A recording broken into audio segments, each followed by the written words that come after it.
오늘도 귀한 찬양 진심으로 감사드립니다. 한 주간 평안하셨습니까? 지난 한 주간은 날씨가 정말로 너무 추워서 밖에 나오는 것이 두려울 정도였는데 여러분 건강하게 예배당에서 다시 얼굴을 뵙게 되고 함께 예배 드릴 수 있게 돼서 진심으로 하나님 앞에 감사드립니다.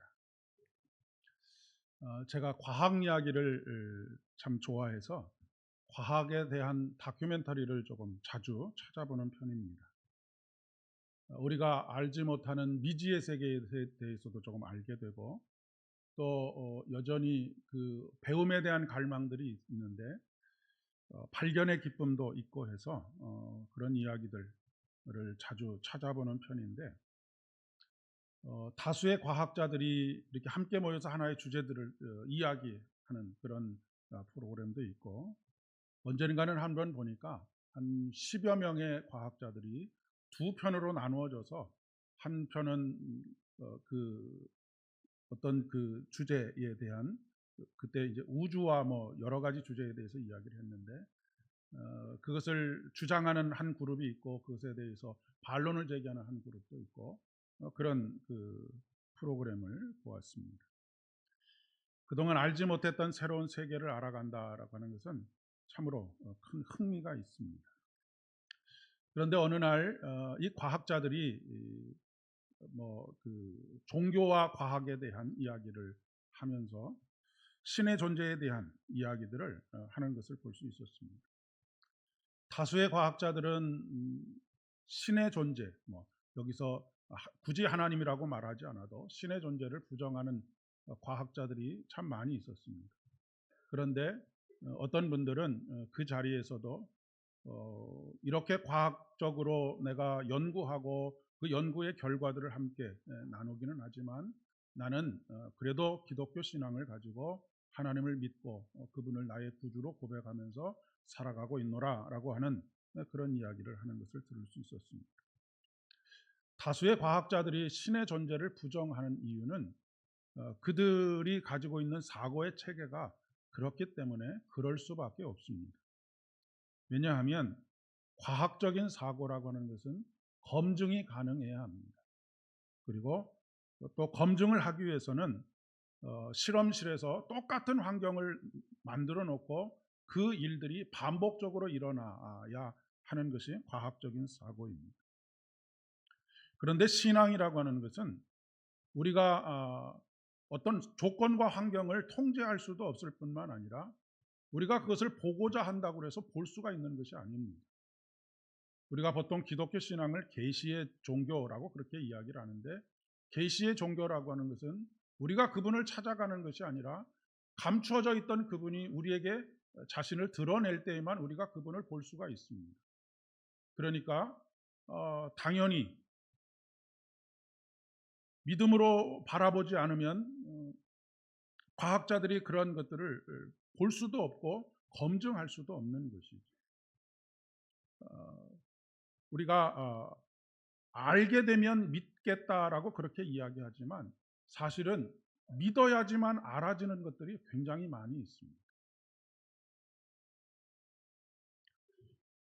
그들이 그 우주에 대해서 이야기하고 빅뱅의 이론에 대해서 이야기하고 이 우주 자체가 은하계 자체가 거대한 폭발에 의해서 별들이 만들어지고 확장되어져 간다라고 하는 그런 이야기들을 하고 또 은하계에서 은하계가 몇백 광년, 몇만 광년, 광년이라고 하는 것은 1초의 지구를 한 바퀴 도는 빛의 속도를 이야기를 합니다. 그러니까 그 거리라고 하는 것은 어마어마한 거리인데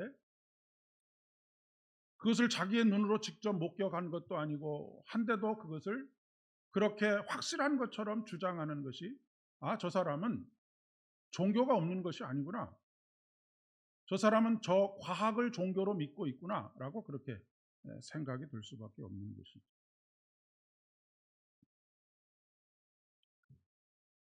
신의 존재를 부정하는 사람들에게 신이 없다라고 하는 것, 하나님이 없다라고 하는 것을 증명해 보아라라고 하면 증명하는 것 자체가 불가능합니다. 신이 없다라고 하는 증거들을 계속해서 찾아가야 하는데 여러분이 잘 아시는 것처럼 우리가 살아가다 보면 하나님께서 계시다라고 하는 것을 고백할 수밖에 없는 어떤 시점들이 있습니다. 어떤 사건들이 있죠. 하나님께서 계시지 않으면 그런 예외가 절대로 존재하면 안 되는데 그런 일들을 우리가 경험하게 된다라고 하는 것은 우리가 논리적으로 이성적으로 증거를 들이밀면서 하나님께서 계시다라고 하는 것을 증명할 수 있는 능력은 없을지 몰라도 하나님께서 계시지 않다라고 하는 그 확고한 무신론을 깨트리는 증거들이 우리를 통해서 또 우리를 통해서뿐만 아니라 수많은 사건과 사고들을 통해서 그렇게 증명이 된다라고 하는 그런 이야기입니다. 그러니 과학을 하는 사람들의 삶의 자세라고 하는 것은 하나님께서 계시지 않는다, 신이 없다라고 단정적으로 말하는, 나는 그것을 신이 있다라고 하는 것을 믿지 않아라고 말하기 전에 나는 그것을 증명할 수 있는 능력이 없어라고 하는 겸손함이 있어야 하는 것이죠. 그것은 우리들에게도 마찬가지입니다. 신앙을 과학적으로 증명할 수 없는 이유는 비과학적이기 때문이 아니라 초과학적이기 때문이다라고 하는 것을 우리가 알아야 하는 것이죠. 경외감이라고 하는 것은 어떤 대상을 두려워하면서도 아주 마음속 깊은 곳에서 우러나오는 존경의 마음이 있는 것을 누군가를 경외하게 된다라고 하는 그런 표현으로 사용합니다. 어떤 충격적이거나 압도적인 대상이나 어떤 현상을 직면했을 때 우리의 몸이 반응하는 것이 바로 경외감, 경외로움이라고 할 수가 있겠습니다. 신앙은 이 경외로움으로부터 시작이 됩니다. 그러니까 신앙의 핵심은 이 경외로움을 경험하면서 살아가는 것이다라고 이야기할 수 있습니다. 신앙생활이 빈 깡통처럼 속이 텅 비어 있는 이유가 무엇이냐면 이런 경외로움의 경험이 없기 때문에 그렇습니다. 경외로움의 경험이 없으면 신앙생활에 힘이 없습니다. 뿐만 아니라 신앙생활을 하는 것이 권태롭게 느껴집니다. 삶의 의미와 가치를 발견하는 일도 불가능해지게 되지요. 그런데 이런 경외로움을 경험하게 될 때 일어나는 여러 가지 공통적인 현상들이 있습니다. 삶의 방향이 뒤바뀌게 됩니다. 경외로움을 경험하게 되면 낙심하던 마음에 새로운 소망이 일어나고 손이 완전히 늘어져서 그 무엇도 할 수 없는 무능력의 상태에서 새로운 힘을 얻게 되는 것이 바로 경외로움을 경험하게 될 때, 그 경외로움은 바로 우리의 거룩하신 하나님, 성부 하나님, 성령 하나님, 성자 예수 그리스도를 경험하게 될 때, 그분을 만나게 될 때 말씀을 듣고 말씀을 묵상하는 가운데 어떤 사건들 속에서 그분을 만나게 될 때 경험하게 되는 것이다 라고 이야기할 수가 있겠습니다. 오늘 성서 일과에는 구약의 이사야와 신약의 복음서에서 베드로, 그리고 고린도전서에서는 사도 바울, 이 세 사람이 경험했던 경외로움에 대한 이야기를 기록하고 있습니다. 한 사람은 성전에서, 한 사람은 길을 가던 중에, 또 한 사람은 자신의 생업의 현장인 바닷가에서 고기를 잡다가 밤새 고기를 잡기를 원해서 그물을 내렸지만 단 한 마리도 잡지 못하고 돌아와서 그물을 거두고 그 그물을 다음 그 투망을 위해서 준비하던 때, 그런 때에 경험했던 그런 경이로움이라고 이야기할 수 있습니다. 여러분, 하나님을 경험하는 것은 예배당이나 기도원에서만 하나님의 이 경이로움, 거룩하심을 경험할 수 있는 것이 아닙니다. 우리의 삶의 모든 자리에, 우리의 삶의 모든 시간 속에서 하나님은 거기 계십니다. 그리고 우리를 만나주시고 자기를 드러내시는 일들을 하십니다. 그래서 성경은 그런 하나님을 여호와 삼마라고 그렇게 이야기를 합니다. 여호와 삼마라고 하는 것은 하나님께서 거기 계시다. 하나님은 무소부재하십니다. 안 계신 데가 없는 분이 바로 하나님이십니다.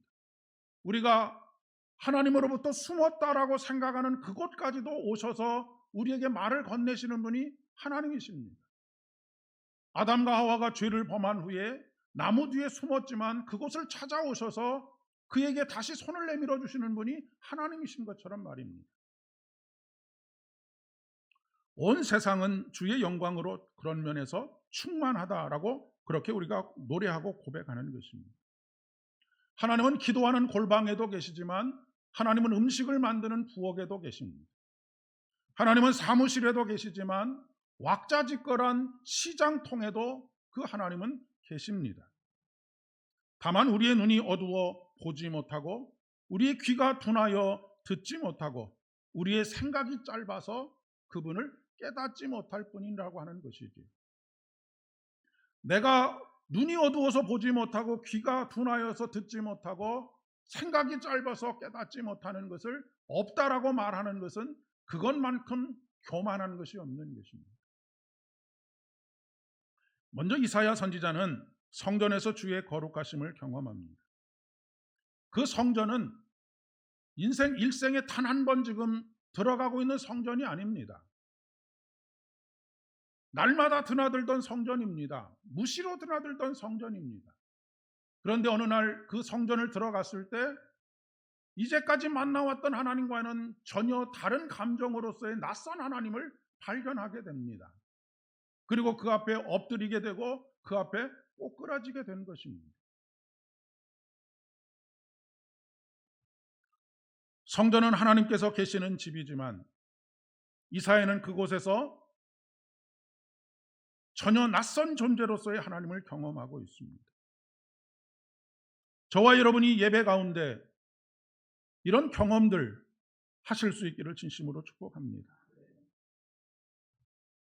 주중에 기도하러 성전에 잠깐 올라오면 캄캄한데 불이 하나 켜져 있어서 불빛이 내려오는 것을 보면서 가끔 이런 경험들을 하곤 합니다. 물론 이사야와 같은 압도적인 경험을 하는 것은 아니지만 무엇인가 신령한 그런 느낌들, 그런 감정들, 마음들 이것을 느끼게 되고 그러면서 입에서 아주 작은 탄식과 같은 그런 감탄이 흘러나올 때가 있습니다.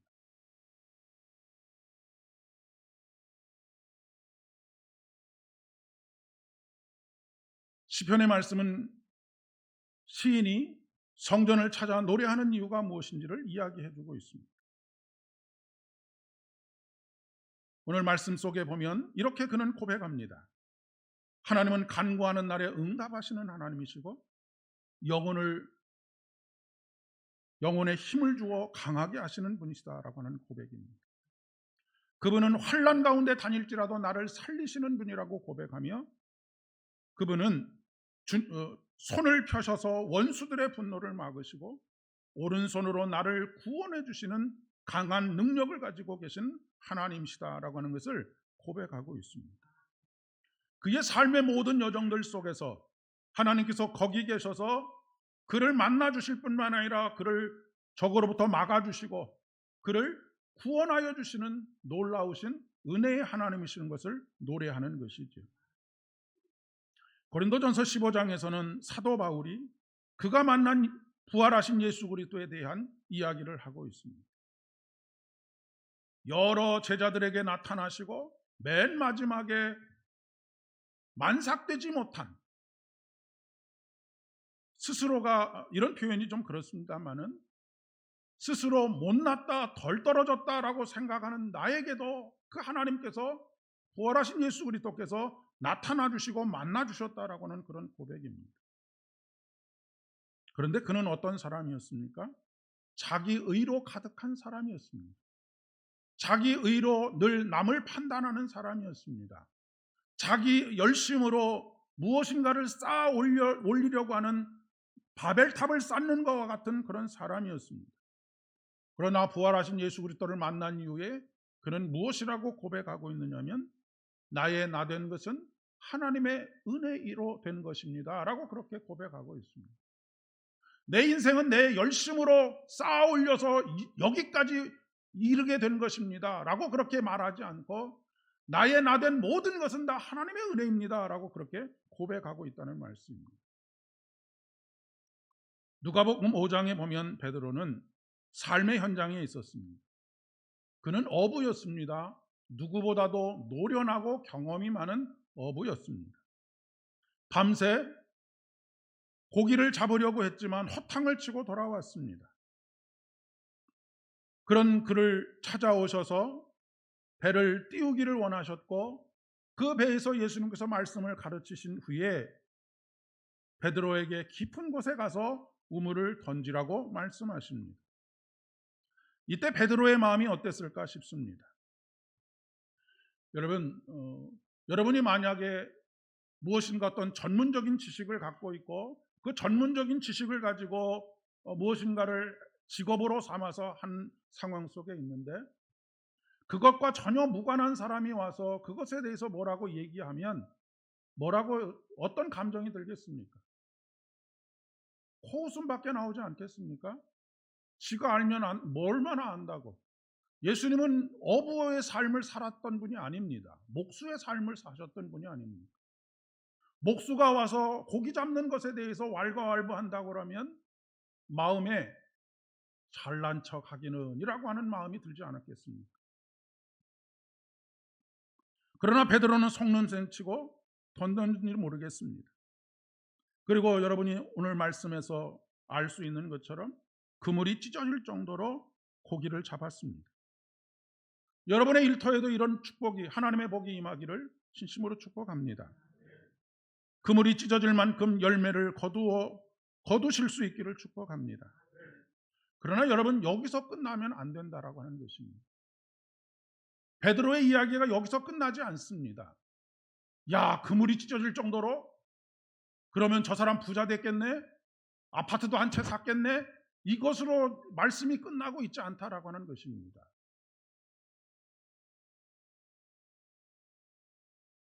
거기서 끝나게 되면 그것이 오히려 축복이 재앙이 되는 경우들이 굉장히 많이 있습니다. 그렇게 하신 분이 누구이시고 그분의 은혜를 받은 나는 누구인지, 무엇 때문에 나에게 은혜를 베풀어 주시는지, 무엇 때문에 나에게 이런 놀라운 일들을 경험하게 하시는지를 깨달아야 하는 것이지요. 그리고 예수님께서 그에게 뭐라고 말씀하십니까? 이제는 네가 사람을 낚는 어부가 되게 하리라 라고 그렇게 말씀하고 계십니다. 사명이 생기고 사명을 위하여서 일하게 되는 것이지. 우리는 복 있는 사람으로 살아갈 뿐만 아니라 축복의 통로로서의 삶을 살아가도록 부르심을 받은 사람들입니다. 우리 주님께서는 항상 우리가 연약할 때 찾아오십니다. 그런데 우리가 연약할 때 찾아오시는 우리 주님은 단순히 우리를 위로하시기 위해서만 찾아오시는 것이 아니라 위로하시고 새로운 힘을 가지고 새로운 소망을 가지고 새로운 비전과 사명을 위해서 살아가도록 하시기 위해서 우리를 만나주시는 것입니다. 그 소망은 나에게 있지 않습니다. 그 힘도 나에게 있지 않습니다. 나는 여전히 실패하고 좌절하고 하는 연약한 존재일 따름입니다. 그러나 그럼에도 불구하고 하나님께서는 우리에게 사명을 맡기십니다. 우리에게 능력이 있어서 맡기시는 것이 아닙니다. 내가 쓰실 만한 제목이 되기 때문에 맡기시는 것도 아닙니다. 나는 연약합니다. 나는 실수투성입니다. 라고 여전히 고백하는 나에게 주께서 능력을 주시고 깨달음을 주시고 순종하도록 하시는 것이지. 이사야는 나를 보내소서 고백합니다. 사도 바울은 내가 모든 사도보다 더 많이 수고하였으나 내가 한 것이 아니요 모든 것이 하나님의 은혜입니다 라고 그렇게 고백합니다. 베드로에게는 좀 전에 말씀드린 것처럼 두려워하지 말아라. 내가 이제후로는 네가 사람을 취하리라 라고 말씀하고 계십니다. 이 경외로움과 감탄을 경험하는 사람들의 공통점이 무엇입니까? 바로 자기 자신을 깨닫는 것입니다. 누구를 만남으로 해서 깨닫게 되는 것이지요? 하나님을 만나서 자기 자신을 비로소 깨닫게 되는 것입니다. 하나님을 알지 못하면 아무리 심리적으로 뭐 이 사람은 이렇고 저 사람은 저렇고 우리가 분류해봐야 그 사람의 인격적인 전 존재를 알 수가 없습니다.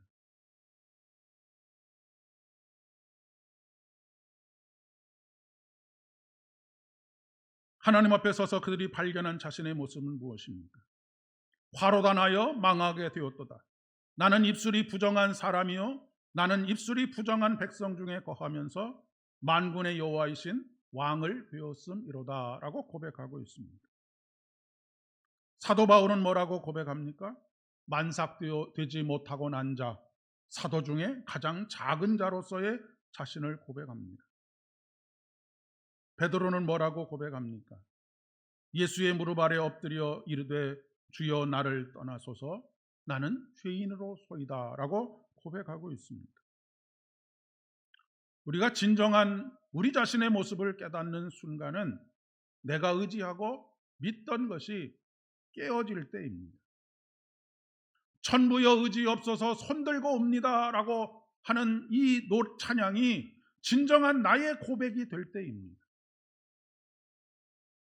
내 힘으로 할 수 없다는 자기 무능 앞에 설 때이지요. 게네사렛 호수에서 잔뼈가 굵었고 그 어느 누구보다도 고기 잡는 일에는 자신할 수 있는 사람이었지만 자신의 실패와 연약함을 받아들이고 하나님의 말씀을 받아들이는 사람,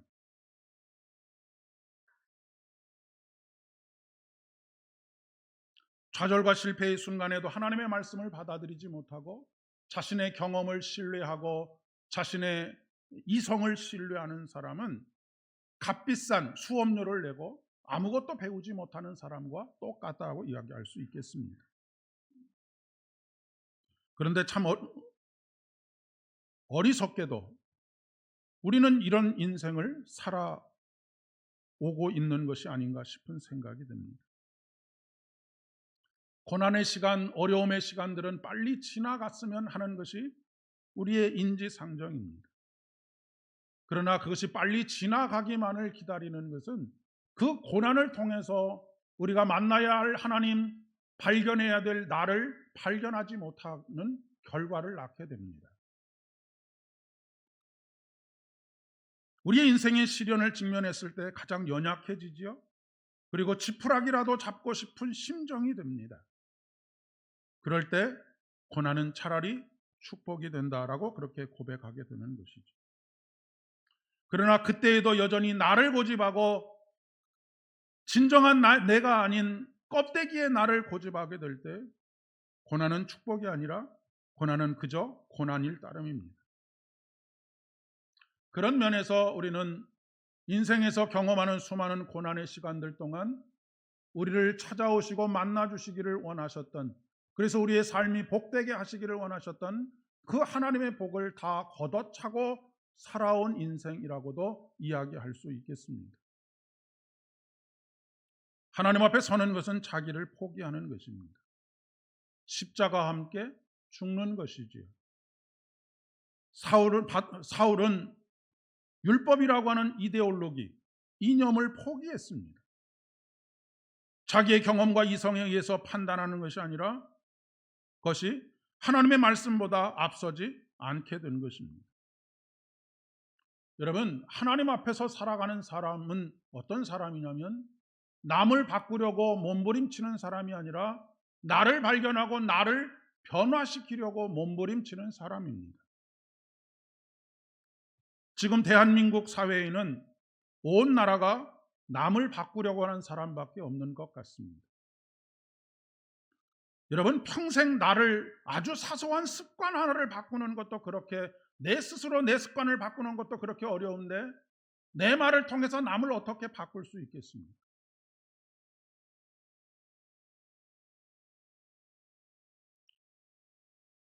나 스스로도 나를 바꾸지 못하는 사람이 남을 바꾸려고 하다 보니까 이 세상에 그 어느 누구도 아무것도 바뀌지 않는 그런 세상이 되고 마는 것이죠.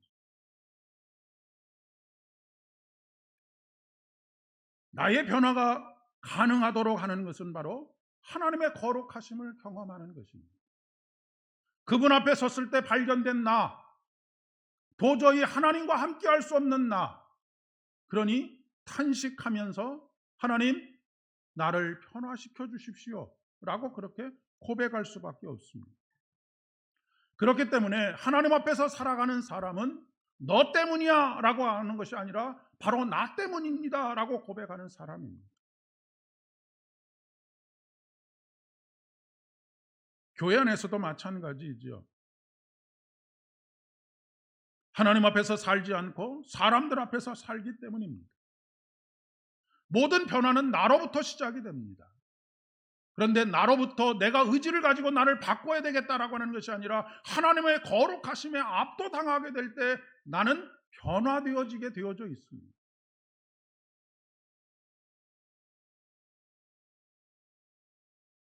내가 변하고 내 마음이 변하게 되면 세상이 달라 보이게 됩니다. 어제 똑같았던 세상, 권태로웠던 세상, 모든 것이 썩어질 것으로만 가득 찼던 냄새나는 세상이 내가 하나님의 은혜로 충만하게 되고 그분의 거룩하심으로 충만하게 될 때에 모든 것이 다시 하나님께서 살리시는 세상으로 바뀌어지게 되는 것이죠. 남편이, 아내가, 자식들이, 내가 평소에 고깝게 생각하고 미워했던 사람들이 내가 내 마음이 변함으로 그들이 새롭게 보여지는 것입니다.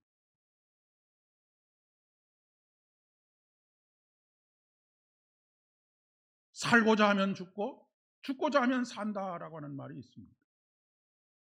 내가 살고자 하면 죽습니다.